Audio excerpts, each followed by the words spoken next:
hayat. Pul atrofida aylanadi. Haqiqat achchiq, lekin rost.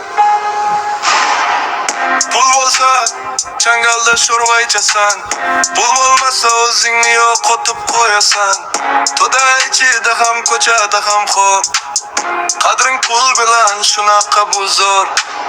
Ko'pchilik seni boy bo'lsa ko'radi, yo'q bo'lsang yoningdan o'tib ketadi. Do'stim sevgi ham sinovdan o'tadi. Cho'ntak bo'sh bo'lsa hammasi sotiladi. Hamma narsani hal qiladimi? Yoki odamni o'zgartiradimi? Men izladim bu sevgini yurakdan, topmadim, hammasi pulda. Hamma narsani hal qiladimi?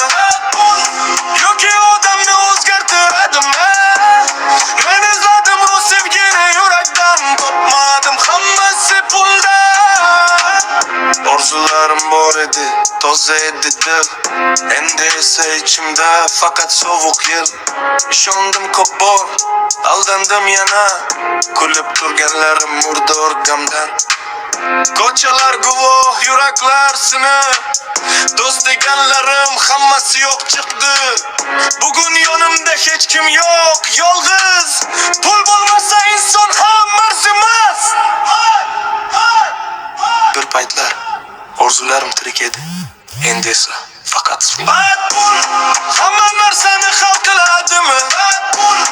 Yoki odamni o'zgartiradimi? Men izladim bu sevgini yurakdan, topmadim, hammasi pulda. Hamma narsani hal qiladimi? Yoki odamni o'zgartiradimi? Men izladim bu sevgini yurakdan, topmadim, hammasi pulda. Hayotni boshqaradimi? Yoki odamni sandiradimi? Men o'zgardim, endi ishonmayman. Bu dunyoda pul ustun ekan.